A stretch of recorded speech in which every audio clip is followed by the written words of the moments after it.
This is the Marathon Handbook podcast, and I am joined today, as always, by my colleagues, Caitlin, no notes today, Tossie, and Alex. No notes ever, Seer? No notes ever, Seer. I am your host, Michael Doyle. Some notes today. Okay. So today we're going to talk all about, guys, we're gonna get personal. Oh, and as we said off the top, this is a no notes pod. So we're flying. We're just coasting right now. We're gliding through this one.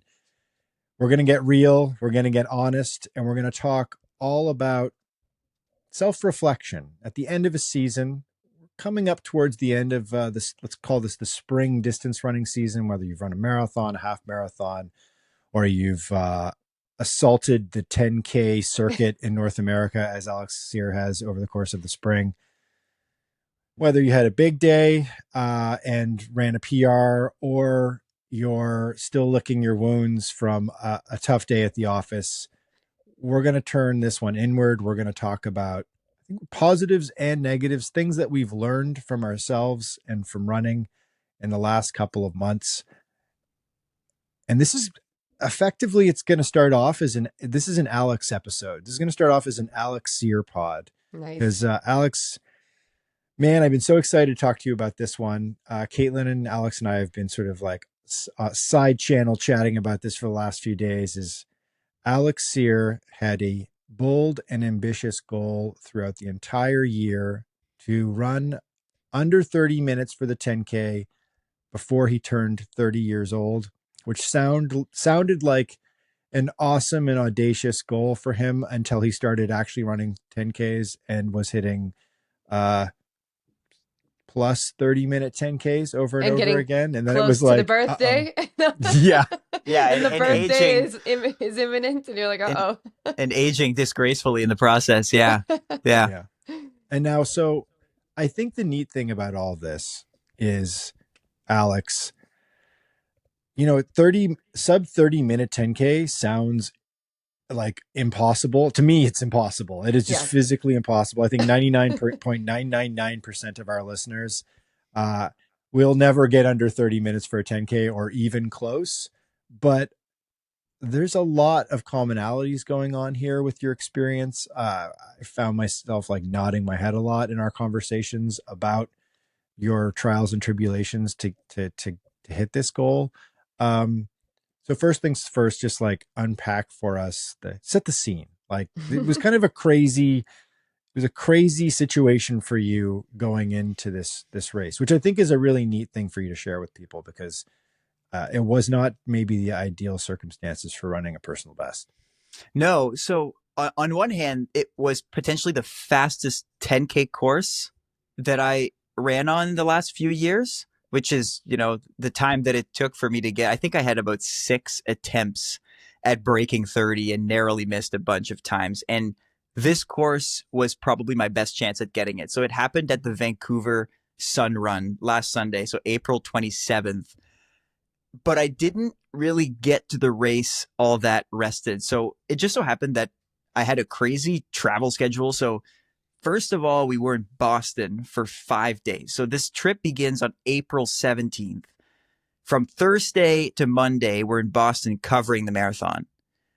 From there, I take a flight to San Francisco and I attend a YouTube event because I was covering the event.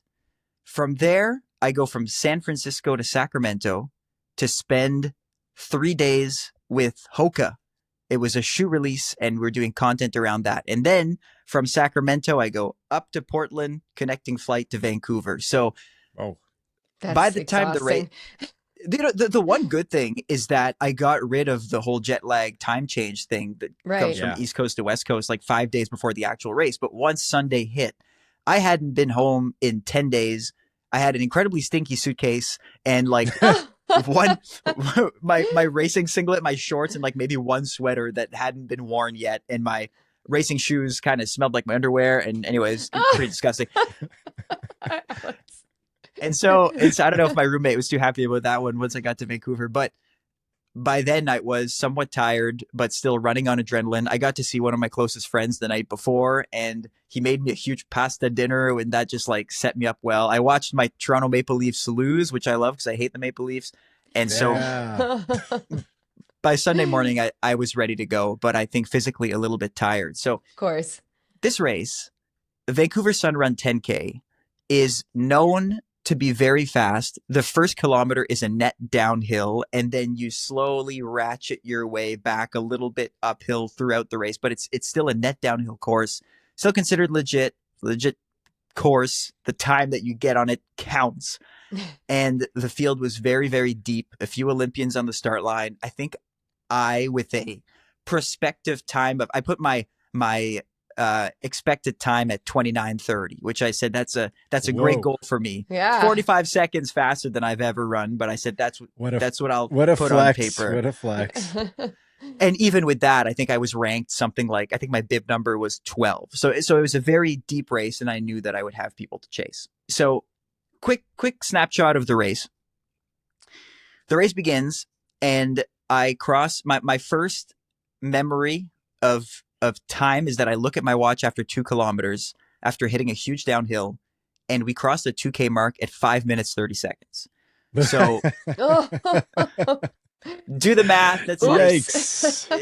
It's way too fast. I'm with the leaders, but there's a group of 20 of us, and we're running on adrenaline because it's so downhill.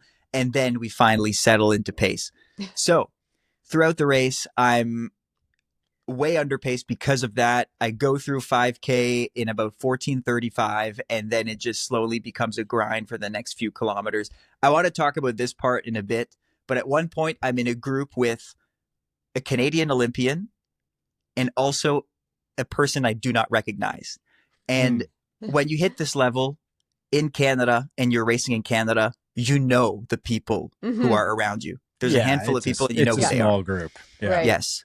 Yeah. Even in the US, it's the same. It's like you kind of know everybody around. You know the top dogs. For sure. You do. And so I'm having this weird dissonance in that, wow, I should not be running with this guy who's at my right because he has a 2:08 marathon.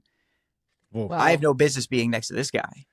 And I'll just name, you know what? I'll name them because why not? So Sure. the guy to my right is Ben Preisner, who's a Canadian Olympian, and he's run 2:08. And I've interviewed him on similar podcasts before. And I'm like, I'm not supposed to be running with this guy.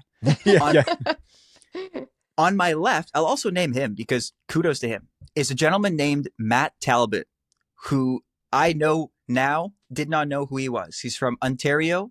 He ran in the collegiate circuit this year, had a massive breakthrough in the last year. He was a 34-minute 10K runner. At the Sun Run, he also broke 30. He ran 29:57. But at the time, no idea who this guy is. So I'm thinking he was like a 34-minute guy. He's like my ability level and then makes a huge jump. I mean, 4 minutes at that level is that's massive. Mm-hmm. Like almost unheard of. Tremendous. Anyway, that's what happens sometimes in early career. You just hit these massive jumps. He's still young too, right? So okay. Yeah. So at a time, I'm running next to someone that I do not think I should ever be close to, and I'm also running next to someone who I do not want to lose to because I don't know him, and so I don't know how to feel about this race.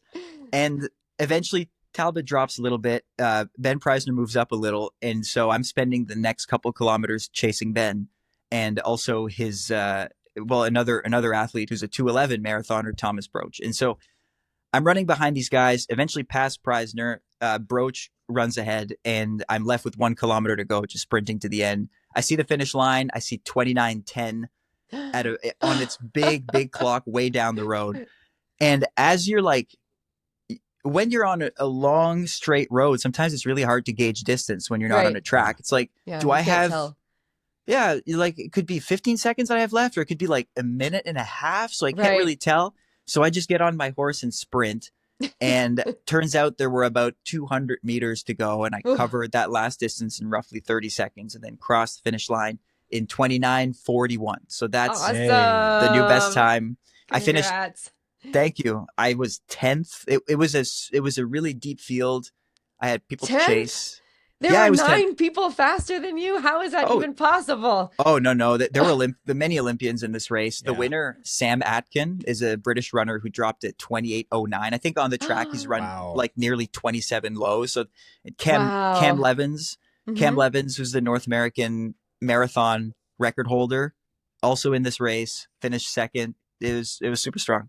That's amazing. Yeah. Oh, Alex, congratulations. Just like coming down that final stretch, I can just imagine you were gonna make it no matter what. Just it didn't matter where that gas was gonna come from. Oh, there are pictures of me, like the most ambitious picture. I don't know who was taking these pictures, but I have like my face is so twisted and my I'm like in I saw muscle it. cramps and I'm like red in weird places and yeah, no one will accuse me of not trying. I'll put it that way. No, Yeah. I was like, is Alex? I saw the photo. I'm pretty sure I saw the photo because you had posted it afterward. And I was like, he's running so fast. The wind is like pulling back the sides of his face. Like in a wind tunnel. Yeah. Yeah, and Totally. the worst photos you won't see because I won't post them. Oh my God. Yes, Mr. Ciro, I will say this, for a very fast runner, you make for an inelegant finishing photo, that's for sure. Well, some people say they make running look easy. I think I make it look You quite make it look difficult. hard. You know really what? do.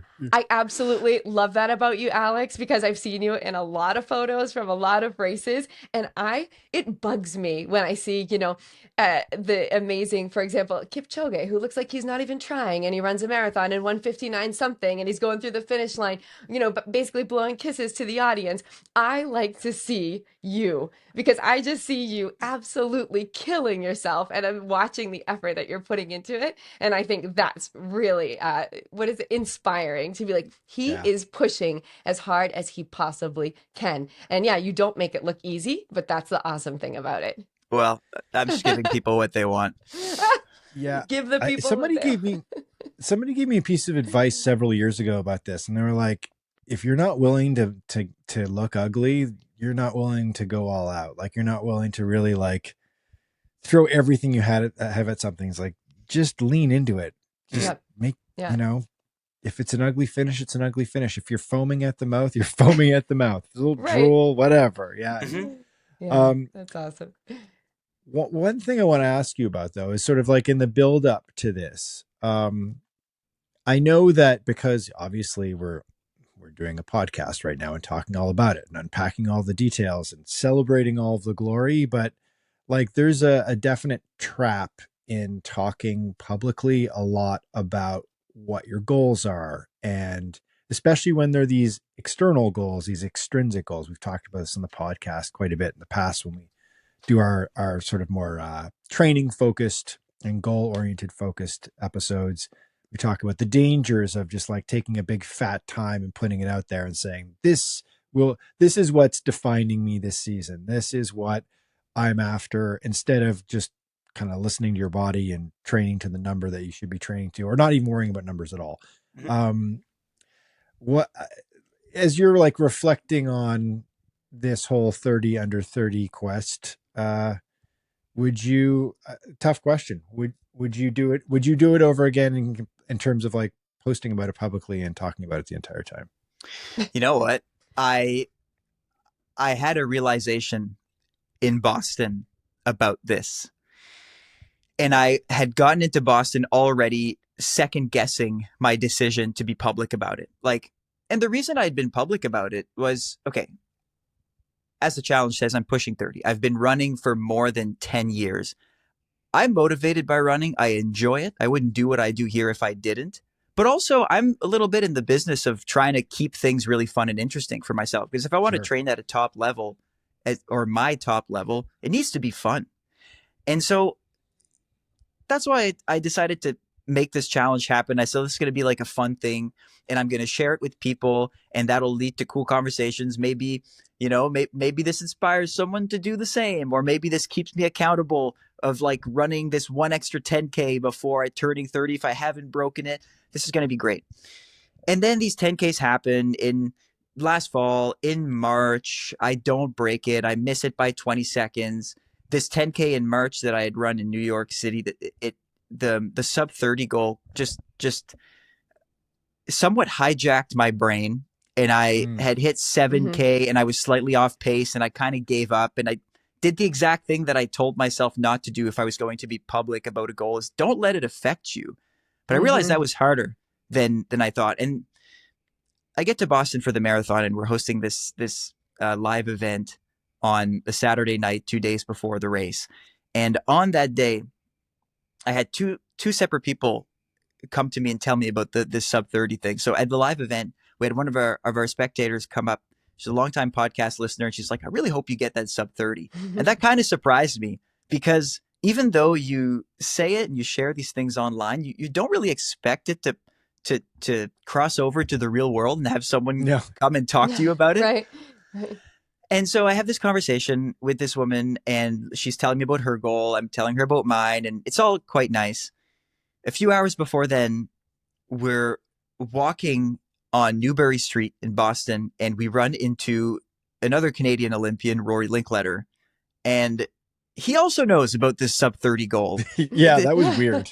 Like, this guy runs sub 30 in a workout. Why would he care? But he's like, "Hey, like, how's the sub 30 under 30 going? Like, I hope you get it." And so nice. which was super nice. But then it hit me that, hey, people are paying attention, Yeah. which made me choose to take a step back from publicly talking about it until the next race, because I was noticing that it was more it was more top of mind than I wanted it to be. Yeah. And if I was to pivot away from Boston and spend the next 5 days including that in the content that I make and talk about it, well, then maybe I get in my head once again in Vancouver and don't run it. And I think it was the right call, because even on the start line in Vancouver, I'm lining up next to a competitor, Mitch Uby, and he's like, "Sub 30, is that the goal?" I said, "Sub 30 is the Yeah. goal." I thought, wow, people remember, people are paying attention. The worst thing that I can do is to just overshare with everyone and then feel like I have to take on this burden of proving myself to other people, because that's not what it's about, and it just complicates your whole thing. So yeah, it's a lot of pressure. It's a lot of pressure that you put on yourself, and I think it's really difficult to not feel that pressure. Even though you're putting it out there, you're sharing your story. I mean, yeah, it would be ideal and it would be amazing if you could just share the story and not feel that pressure once you get to the start line. But I think it's a really hard thing to do. I think it's hard to separate yourself from that. And so I think that pressure, like you saw in a previous race, can get into your head, and you start thinking about things that shouldn't matter. Like, what are these people going to think if I don't get the sub 30? And it's more like, no, I want to get the sub 30 for me, and you're sharing your story for others and to be inspiring to others. But it's very hard to separate that and not feel that pressure from everyone else and think, what are they going to think of me if I don't do it? Yeah. You're still going to think you're amazing. Everyone thinks you're amazing. You're an incredibly fast runner. But I bet that that's difficult to compartmentalize. Totally. I mean, someone told me after the race, like, "I'm so glad that you shared this. Like, that was probably helpful for a lot of people." And I'm like, it might have been, it might have not been. Maybe it didn't change anything for anyone. But either way, I had this weird thought of like, I'm actually not running for other people. Not Right. to compare myself to them or inspire them. Like, fundamentally, I do this just for myself. Like, if it's pretty much a solo pursuit. Like, if you can connect with other people about it, that's great. But that ends up still being a secondary thing for me. Running is a personal thing before anything.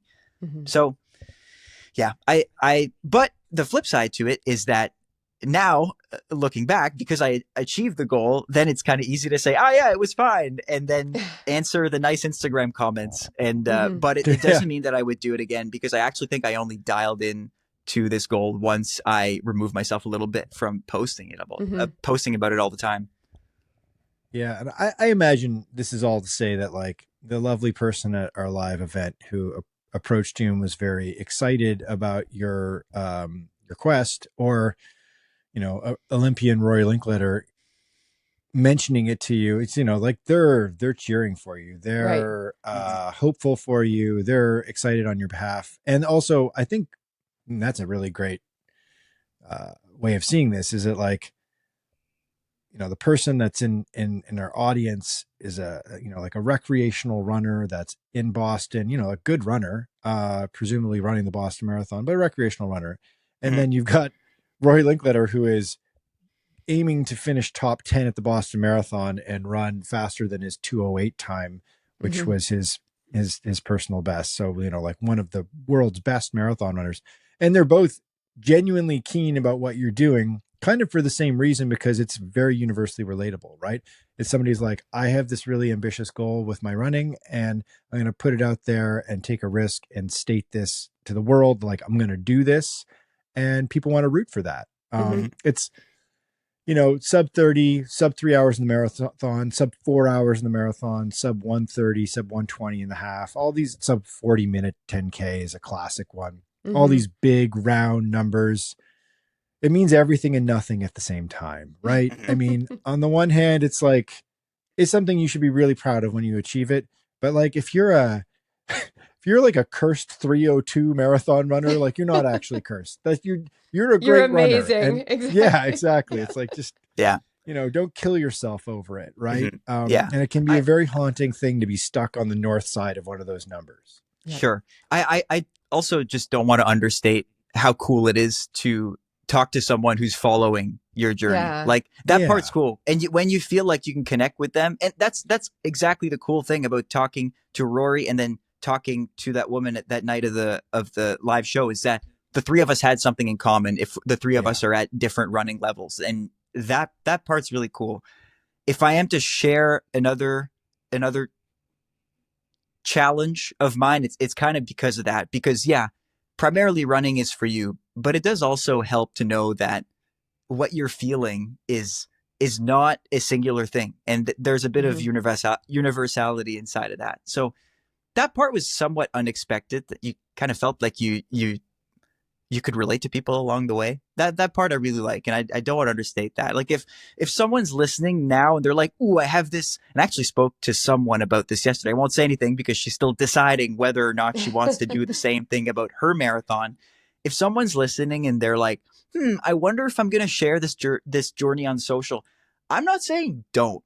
There's a fun element to it too, but really ask yourself, do you think that you can separate your social posts and your Instagram commenting with the person you are on race day and how dialed in you can get? And for what it's worth, I thought for me, it was yes. And it turns out it was like kind of no. So Mhm. you might be surprised about that for yourself. And I think that's Yeah. it, Alex. It's really nice.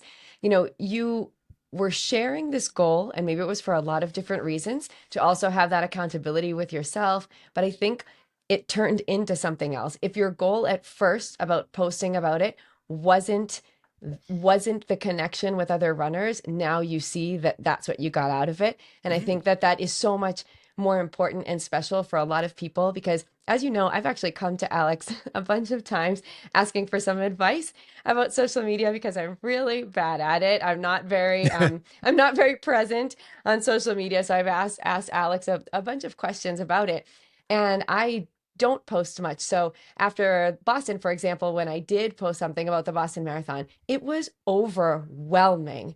The beauty, I almost said another word in Spanish, the wonderful support that I received from people. And that wasn't even kind of why I was doing it. I was sharing because I wanted to, if someone else was having a similar, if they're having a similar experience, then they could relate to me. And that is really what happened. And it was wonderful to get people talking to me about their similar experiences or that they were feeling the same way, and also get this incredible support from people. Because, Michael, like you're saying, everyone who's following Alex for this project is just cheering them on like crazy. I have a bunch of athletes who listen to the podcast and who are like, oh, I really hope Alex gets that. We're in our calls. I really hope Alex gets that sub 30. I mean, people are talking about it and they're just like all cheerleaders for you. And I think that's really wonderful. And you have to be able to think, no, this is more support than it is pressure, like you're Yeah. saying. So, Yeah. Well, I think there is this misperception that we have a lot of like doubters and judgers and haters out there when we post things, when the reality is the people who follow you, or even who just stumble upon your content, either don't care or loosely hope that, hey, I hope you get it. Yeah, We're exactly. we're Yeah. not in middle school anymore. And so right. I feel like for whatever reason, sometimes you post things like, oh, what are they going to think about me? Truth is, a lot of people just glaze over the thing, and Mhm. then others are just cool. They give you the thumbs up, and they hope that you do well. So I think Yeah. it's less judgmental than people think. Yeah. Yeah. And it's hard to, this is where the ego comes into play. This is why, and why social media is kind of dangerous, right? It's like, it's hard for you to square yourself with that, where it's like most people just kind of like, they don't really care, and they care a little bit in passing, and they're like, oh, that's great, good for you, good luck, and then they don't think about it again until the next time they see your post. It's like they're not dwelling on it like you are, right? That you, No. we don't really matter, and our performances are just sort of insignificant to most people, and that is a good thing. That's freeing. It is. That's Totally. effectively what you imposed upon yourself in the final week or so before this this moonshot challenge of yours in Vancouver, where you're just kind of like, what I'm going to do is I'm actually going to kind of like pull my ego back from this, and I'm just not going to talk about this, and I'm just going to do it. Yep. To use two Nike analogies in one sentence. Ooh, nice. But you to know, but the I think one of the reasons why your story about the sub 30 is going to be so inspiring to a lot of people is it's not like you said, I'm going to run a sub 30 and then in the next race you ran a sub 30. No, they saw hard work and your perseverance and that you didn't get it the first 6 races. I mean, to me, I took that away from it and saying like, yeah, if I ever get, down about it, you just got to keep pushing, keep going, don't get discouraged and go again and go again and go again, and then you'll get there. And so I think that the moral of the story that I took from it. And maybe I'm digging way too deep, but that's what I took from it. And I think a lot of your followers or a lot of our listeners, that's what they're going to see. They're going to see all that perseverance and that determination and how long it took to actually get there. It wasn't easy. Yeah, no, it'll make for a richer vlog with a lot more bad running pictures. You've thankfully created a narrative arc for us. I appreciate that. It's going to make our video editor Kosuke his job a lot easier, where he's like, oh, it just isn't like a 1-act play here. We've got like a 4-act drama here, where we see Alex fall on his face 6 or 7 times before he gets through to it. Yeah. And one of the weird ironies in all this is no doubt that, like, if you were to take, say, the 7 10Ks where you took a legitimate shot at this and were consciously making the effort to get under this time, is it's not necessarily the one where you succeed that's like the one you felt best about either, where it's like sometimes the race you run, like the race you're most pleased with, or that you executed the best, or you felt strongest, or you ran the second half of that 10K with the most control, isn't necessarily the one where you had the big breakthrough goal. I've definitely experienced this before. This is something that's really common the longer you get in distance too. Like with the marathon, it's definitely a thing where it's like, for me, my personal best was not, in terms of evaluation, I wouldn't be like, that was the best I've ever felt in the marathon before. And in fact, you in that case, sometimes you finish and you're like, X, Y, and Z, I could do better right away. And then you run a race that's like maybe not quite your personal best, but you felt really strong doing it and you executed really well. So it's like, how do you evaluate those things? What's the best race and all of that? Like, if you're to power rank all of your runs, lifetime, all of your races, like, is your personal best race going to be the top race just because of the stupid number? Probably not. Right. So, no. I mean, yeah, that's the danger with time goals. It's true. Like, I think my best race of this training block was not this 10K. It was an 8K that I did 3 weeks ago. I beat a lot of guys. I ran a course much faster than I ever had, but it's an 8K. And so for the purpose of this sub 30 goal, it doesn't count. So, I think, Alex and I were chatting just a couple of minutes before we got on the podcast, and we were talking about that, about the perfect race or not the perfect race. And I think that this also, I don't know if in Alex's exact case, helped for this 10K and to reach the goal, but you kind of take the pressure off, like when you have a difficult race or a difficult situation. So Alex was traveling, you hadn't been home. You knew you were going to be tired. You hadn't slept as much. You kind of got there and were like, you kind of took the pressure off all by yourself. And then and then just like smash it. And I think that, like Michael's saying as well, I mean, I've had my best races I've ever run are actually the ones where I don't put pressure on myself. I mean, my coach way back when, I remember like 10 years ago, because I don't do this anymore because I have trouble like holding back in a race, but he was like, do this race as, as a long run for the ultra that you're going to do. So, I just want you to take it easy and just like have a really good time and don't worry about position and don't. Literally, that happened to me a couple of times and I won the races. And he was like, and I said, Coach, I swear you can look at my watch, you can look at my heart rate. I just had the most fun time. I was just really relaxing. And he was like, yeah, you had a great race. No one was putting pressure on you.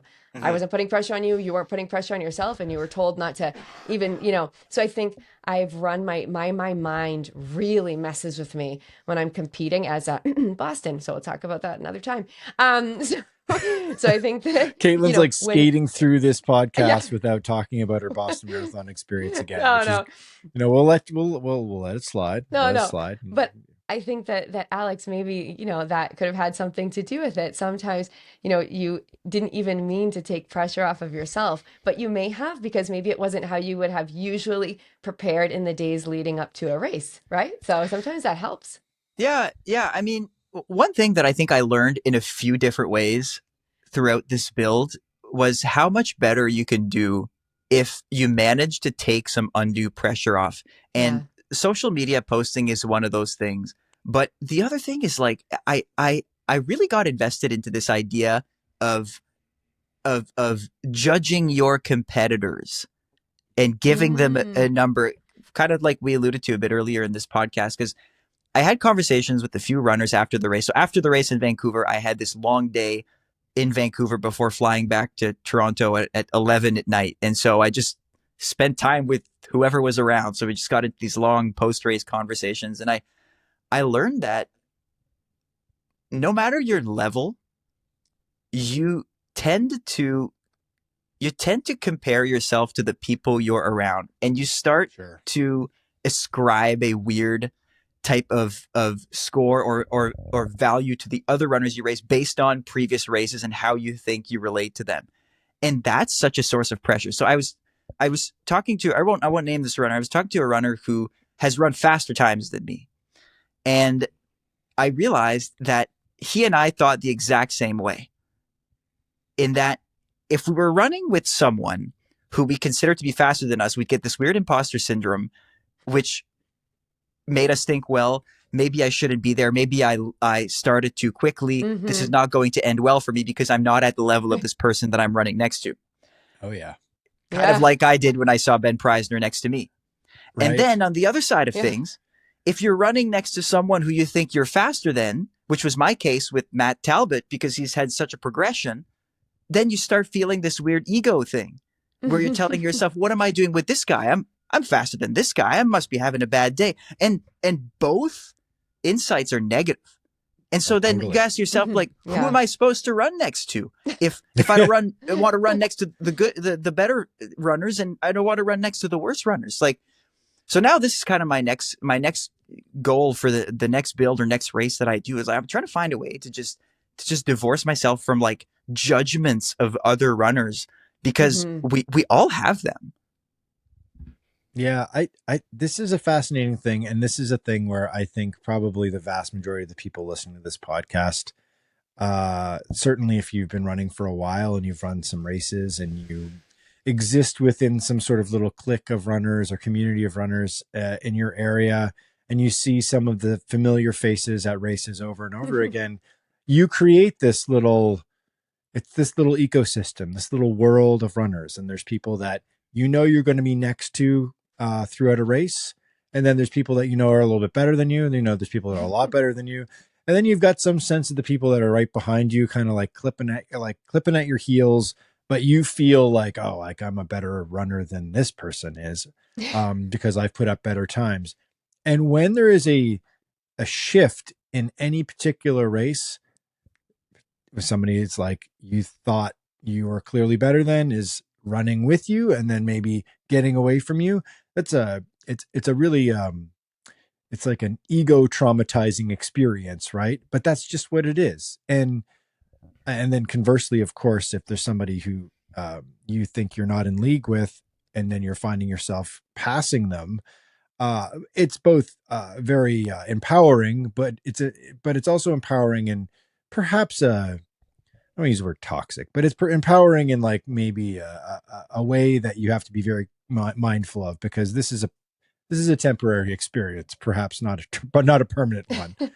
And yeah, Alex, you're right. Like probably the ideal scenario is that like, you know, and this is very Kipchogean, is that no one exists around Oh, you. There is uh-huh. no one around Hmm. you. You are Yep. running alone on that road. Run your The own only person race. next to Yeah. you is yourself. Yeah. Hmm. You know, there's like if you could create like a virtual avatar of you, and perhaps the version of you that is the 100% version of you in that moment, that is the person you need to challenge, right? To see if you Hmm. can get as close to that. And that person is always going to beat you as well, because you're never going to be 100% like of where you need to be on any Hmm. day. That's like, it's almost not possible. Hmm. I dare Yeah. say impossible. But if you Yeah. mean 99.5% and that person is finishing just ahead of you, that's an incredible achievement. And then Hmm. nobody else matters. They don't exist. Yeah. Hmm. Yeah. But Though the getting flip there is side, so hard. yes. Yeah. And maybe that should be the goal, to feel like you're almost racing in a vacuum, and the people around you that you're chasing are just nameless, faceless bodies that can cut the wind for you. Yeah. But I don't know. But on the flip side of that is, I think it is still somewhat important to have a sense of where you belong inside of a race. And I'll tell you what I mean. So this last year was a breakthrough year for me, a breakthrough running year, which saw me like jump into a new crew of contemporaries. Like the guys that I would compete with maybe last year are not the same guys as I'm competing with right now, at least in the last like 4 or 5 different races. And the commonality in all the 4 or 5 different races was that I'd finished the race feeling like I had the race of my life, and that I overperformed. And I called my girlfriend and my family and said, I just had this crazy race. Like, I can't believe what happened. And this last week, I changed my thinking about it. Like, I changed my framing. It's not that every race I'm completely outperforming myself and running the race of my life. It's that I think I was underselling myself. I Mm. didn't expect, or I didn't accept that, maybe I had reached a different level, and now I should be expecting this type of performance from myself. And how does that change your approach to a race? Well, then maybe next time I'll be less nervous about starting with a certain group of people. I'll be less nervous looking at my 3 kilometer split and have it feel or look fast. And so I think that's kind of important, is eventually, you know, you have to accept that sometimes you might improve. Sometimes you might jump into a new level, and you got to be okay with that. It's like you're dealing with imposter syndrome. It's something that everyone Mhm. goes through at some point in their lives, especially when you set an ambitious goal or want to achieve something that requires both, skill and learning a craft and improvement. And then you get there, but there's going to be a period where you've arrived, and yet you still feel like that person that's on that trajectory but not quite there yet. Uh and squaring that with yourself is a really challenging thing, right? It's like a self-confidence issue where you're like, Mhm. well, I don't deserve to be here, or like I'm here but it's got to be temporary, right? And that's not the case. You belong. You've done it, especially in running. Running is just the beauty and the mercilessness of running both at the same time is that like you can put it right down to a time, right? It can be about just like a number on a clock, which can be cruel, but also can be gratifying where you're like, no, I have run, just to pick a relatable goal, I have run, sub 40 or sub 50 minutes for a 10K. It's like, I've done it. I belong Mhm. here. I belong in this echelon. Yeah. But accepting that is a process.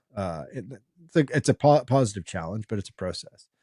Um, let's let's pivot to something else here, which I noticed. So, like, Caitlin, after Alex's big sub 30 under 30 achievement, he and I actually he FaceTime video called me. I felt like a From the dad. I finish was just line? like, Yeah, no, not from the finish Oh, line. That would be no, amazing. no. Like still in the singlet with like, That would have been uh, amazing. no, yeah, no, I didn't get that one. Oh. I'm not in that category. I'm not in that tier with Sear. But like, afterwards and he was in his hotel room. We had a long chat, and which I was honored to get the call. But I noticed sinking in already with him was something that is so relatable, and I'm sure you just went through it as well, is like effectively like post race blues. I think it's sometimes it's more Yeah. often called post marathon blues, where you're just kind of like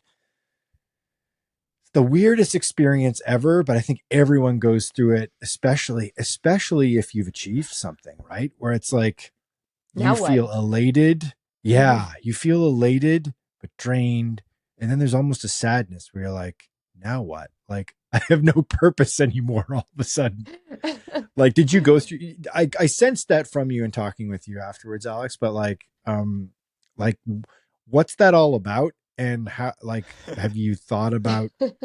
Because we think consciously about this stuff. We're in the running media world, so we're like Mhm. thinking consciously about all this stuff all the time and how we can share our experiences with our audience and give them some information on like how to deal with it. Yeah, it's funny because I did feel that way a little bit, even if I anticipated it. Like this is just science. Like there's some backing for why this happens. So when you get ready for a race and when you prepare and you anticipate the race, you're feeling a lot of dopamine. You're feeling the effects of dopamine. Your body's preparing you for something exciting. So in the days leading up to it, you're prepping yourself. And the morning of, you're incredibly nervous. During the race, you're working really hard. And then it's like someone closes the tap, right? It's Hmm. like you stop feeling that feeling. Your body was preparing you to do something really exciting and hard, and now you're on the come down. So we looked into this a little bit, and I've written about this before. Also, it's like from what I understand with dopamine, it's that it's a bit of a zero sum game. So dopamine is the neurotransmitter that you feel when you anticipate something exciting, and then when you do something exciting. And then after that, it's kind of like you've depleted your dopamine system a little bit. And so there's a pullback that Hmm. kind of feels like pain after the thing Mm. happens. So and it doesn't have to be a big race. Like it's like it's like if you're gonna go get some ice cream with your friends. The exact same thing happens. You're walking to the ice cream shop and you're anticipating the ice cream. You can't wait to get the ice cream and you feel good about it. That's a dopamine hit. It's there to make you seek things out in the wild. It's like it's evolutionary biology. That makes you get to the ice cream place. You get the ice cream, you're still feeling dopamine. You're eating the ice cream. That feels good. I'm happy. And then once you're done eating the ice cream and you're walking back home, there's this weird little sadness or lethargy that you feel. And it's not just the calories or like the fat that you have now that you ate the ice cream, but it's just the absence of something good. The fact that the good thing has now passed. And Hmm. so there's a bit of a dip before you turn back to baseline. So that's what happens when you're racing, right? You finish the race and then you get this whole feeling of now what? And what was weird this time is there's also a very physical component to it too. I got sick the day after. Hmm. It's Yeah. almost as Hmm. though my body was holding off and protecting me with dopamine, adrenaline, whatever it could muster, just so that I could make it to the end of this trip into the race. And then after Hmm. that, it's like all the systems gave out. Take a break. Yeah, I Yeah. think that happens with everything, aren't you? I mean, I really love the idea of people saying, live in the moment and enjoy the moment. But it Mm-hmm. is so fun to anticipate something. And now that you've just explained to us as to why that happens, because I feel like it's like the ice cream, like a weekend, you have an activity that you've been looking forward to, a trip that you're going to take, and you just have all of these things that you look forward to, and it gets really exciting. And you're right. And then when you're done, you're like, oh man, like, now what? And you have to kind of look forward to the next thing. And I think that, I don't know about you guys, but that is really what I do. My solution for it is that I almost always have a year or two of my races planned out. And maybe everything's not set in stone, but I do have something that's going to be next. So, Mm. I've got Boston. I'm done with Boston, but I knew when I was training for Boston, when I was running Boston, I knew, okay, I finished Boston and then I go back to the trails. So it's kind of like my prize for finishing Boston and doing this super hard training season. Now I'm going to do a 100-miler in September, a bit of the other extreme. So What a prize what for a prize. doing the Boston Marathon is rewarding yourself with a 100-miler waiting. Doesn't that sound like fun? But at Oh least yeah. it gets me through it also gets me through the recovery, because I don't know about you guys, but not only do you feel those post race blues that what you've just done is now over, and even so, if you achieve the goal or you don't achieve the goal, you can still feel the same way, right? You still feel that and those negative feelings about it just because it's over, and you've done what you've needed to do, and you need to decide that what's next. But I also feel like getting through the recovery, I don't know how many runners truly deep down say, yes, now I don't have to run for a couple of weeks. And I bet most of them go crazy like I do. I mean, I just, so to get me also through the recovery where I can't run as much. And obviously I don't want to either, because my body's really tired. My mind's really fatigued. Even thinking about doing a speed workout right now is just incredibly overwhelming. Like, it's just not possible. So to get me through that, at least thinking about, okay, well, I'm going to start up the training block for the 100 miles. I'm going to be on the trails a lot. So that's what I do. I start thinking about the next goal, and that kind of helps distract my mind from those negative feelings about, okay, now the race is over, or, oh, I didn't reach my goal, or, oh, I did reach my goal, but now my great thing is over, and now, I'll forget about it in the next couple of days or whatever. So, looking forward and thinking about that next goal can help you either way. I know in my case, it's like, I didn't reach my goal in Boston. I was bummed out about it. So I'm just like, okay, so I've got to really think, okay, on to the next one. There's nothing I can do about that race. It's over and it's past. And I have to, it's acceptance, and then saying, okay, next thing on the docket, and that gets me excited. Yeah, I also think I agree with that. And I also think reflecting on what happened is important as well. Because before I wouldn't really do that. So I get caught into this trap of like doing it. Okay, next. And I wouldn't even spend a day just sitting with myself, with my thoughts, and thinking about, okay, this is the training block that happened. This is why I think it was successful. This is what I think I can change. Take and also just take a little moment to be proud of yourself, even if the result is not quite what you wanted. It's good to just recognize that you gave it a full college try. Right. And that's also in the research a little bit, is like, take some time to appreciate and stew and reflect, introspect on what happened, and try to make a little bit of meaning out of it. Kind of find your closure with it, and then boom, pick another challenge. Don't stew in it too long. Don't overlook it either. And I would also recommend, and this is where I think staying off social media for this is valuable. And I would say, says the guy with no social media whatsoever. That's right. So he's like completely off. No, the grid. but I've thought about this a lot over the years, and I was super active on social media many, many years ago. I was like one of the original Twitter back on MySpace or whatever. That's right. MySpace. You did. Right. Oh yeah, man. Of course. Anyway, thank God MySpace no longer exists. But yeah, I think that this is one of these moments where that should be very personal. And because I think the second you start sharing stuff like that, you're performing, and you're kind of self-sabotaging to a degree. And I say all this without scanning Alex's Instagram first, and he's like, shit, I should take down that post I put up 3 days ago. I know, I did too. Like, I also reflected socially. Yeah. So yeah, well, I think it's a bad idea. And the reason why I think it's a bad idea is because you're thinking about what other people are going to think about what you're thinking about, instead of just thinking about it yourself. Say that one more time. Yeah, that's like no, but I follow. Yeah, I follow. You're sorry, I inceptioned you guys with that thought there for a second, but and I think that is important. But then the other question I have for you, Alex, is, okay, so you cracked, and this is again something super relatable to anybody who gets stuck on a big time-based goal, right? You get obsessed with a number, and the number starts to be a thing where it's like a big part of your identity. And am I that identity or not?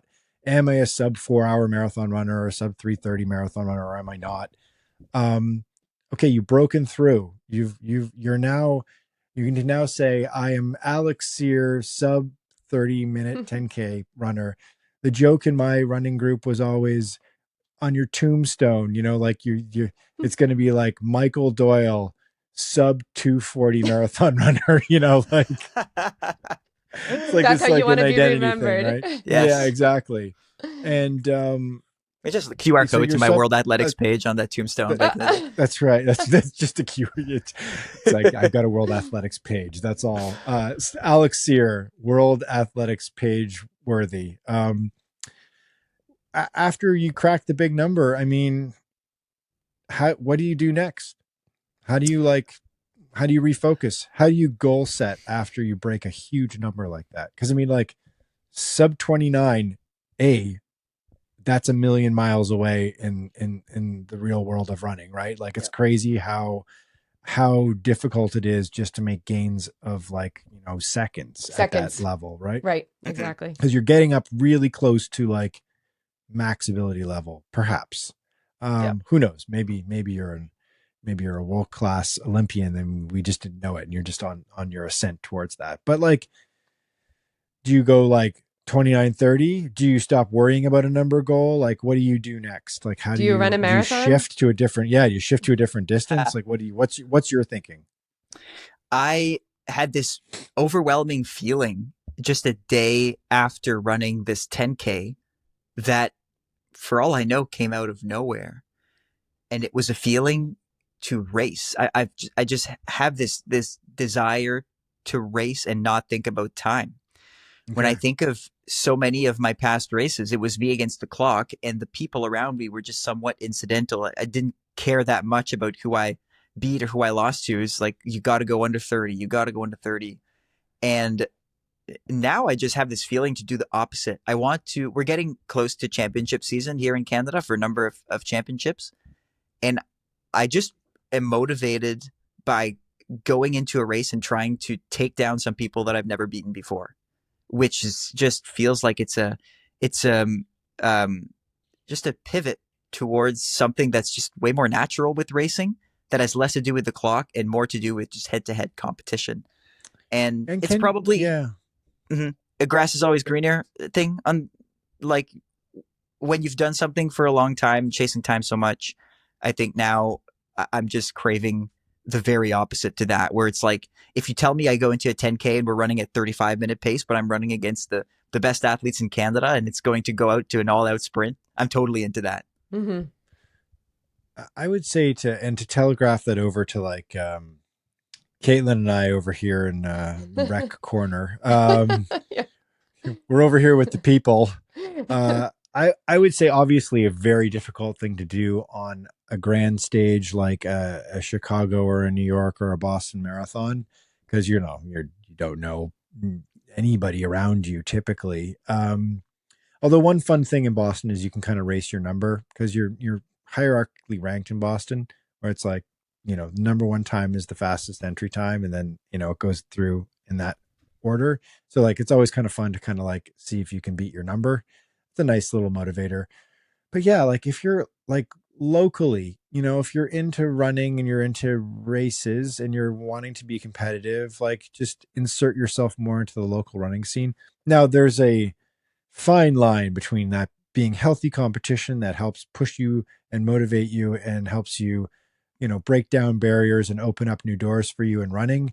Because it is fun to race and it does challenge you to take risks, especially at shorter distances. Fine line between that and like becoming like a weirdo competitive psychopath that's like obsessed with like taking down people in your local running circuit. That gets weird. And we've all encountered that person before if you've been running for any amount of time, and just like don't be that person. But yeah, I don't know. I think this is where it's like, it sort of seems like it's like taboo to talk about being competitive in 2025 in recreational running, but I think there's definite value in that, even from like a recreational perspective, Alex. Yeah. But I'd also think it has less to do with the people that you're trying to beat, and also just the dynamics of a race. So even if you don't know the people you're racing against, I think there's a difference between racing for a time and racing other people. And that means if you're in lockstep with someone, even if they're a stranger, and they pick it up and there are still 5 kilometers to go, instead of saying, well, I'm on my pace, I'm already a little bit fast, I'm going to let this person go because I'm not sure if I can, you just go. Yeah. You don't think about it so much. And I think that's what I'm motivated by. It's Yeah. maybe not so much like I want to beat this particular person, but it's like, if there are surges in the race, I'm going to do it. If it starts slow and finish fast, I'm going to do it. If it start fast and see what happens, I'm going to do it. Maybe you'll like Yeah. be either a little risky in some races and then in others Yeah. practice like your tactical running, your strategic running. I remember you guys spoke a lot about my first Olympic experience with you guys when we were watching a lot of the races. And I remember you mentioned a lot like, well, it's not like they're trying to get times here. They're trying to get gold or silver or bronze, right? And I thought that was a really interesting perspective. So I was like, oh, okay, yeah. So they're not trying to get world records or look at times as much as they're thinking about getting on the podium. So I think that that was interesting. So maybe, you're more thinking about running the tactical race and then sometimes taking some chances and having some fun with it and not being like just absolutely glued to the time and your watch and pace and kind of do it a little more on feel and how the race is evolving around you. I mean, I remember you ran one of the 10Ks and you came in first place. You didn't even mention that because you're like, no, I didn't get my time. It was, That's right. do you remember? Yeah, Alex was like, yeah, it was like 30, whatever, and this and that. And I was like, I saw a picture of you breaking the tape.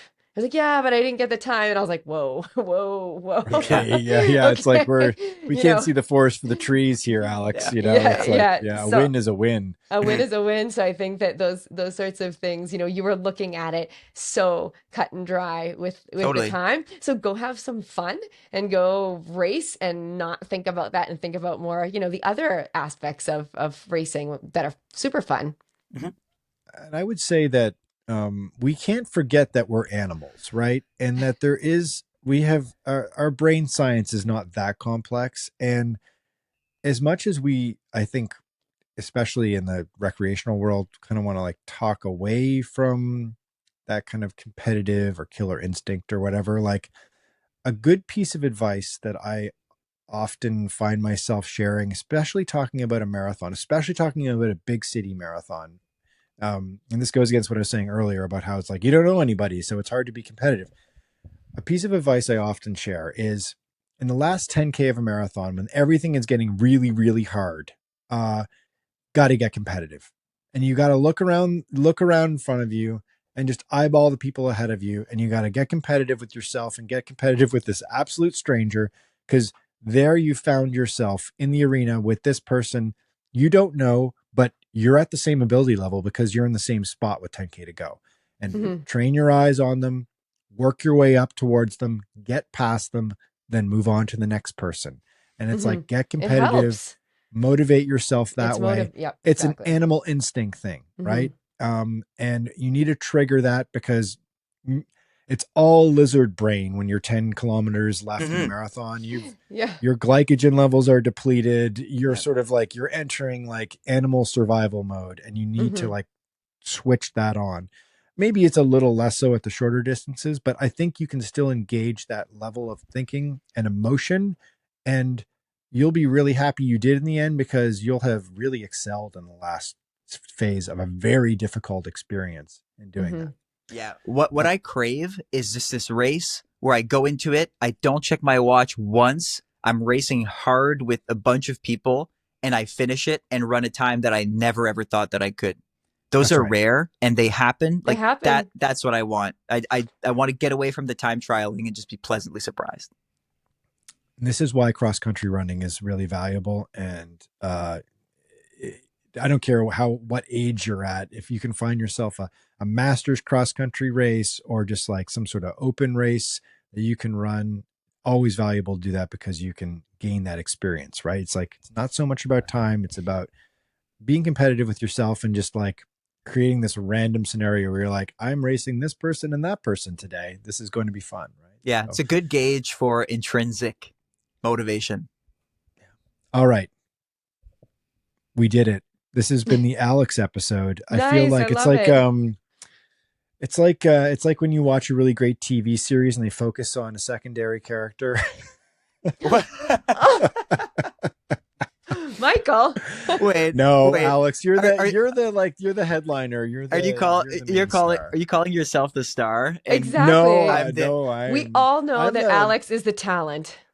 yeah, the I'm the I'm the washed old actor that's like and or featuring after they list all of the name credits of everyone in the cast. I'm like the yeah. They're last like, oh one. wow, he's still alive. Yeah, yeah, like oh wow, oh, the guy who played Gandalf, that guy. The Like guy. they must do Yeah, some weird AI thing me or and McKellen. something because Yeah, they this can do person's. anything these days with technology. Exactly, If I tell Kosk, by the way, if I tell our videographer Koske that I'm the talent one more time, as he has to lug all my gear around some random world major marathon city, I'm pretty sure he's going to hit me. But he seems to be totally fine with it. Well, you got to keep fresh when you're doing these, like, walk and talks through You can't all be the pop-ups sweating. in Boston Right? or whatever. Yeah. No, Right? no.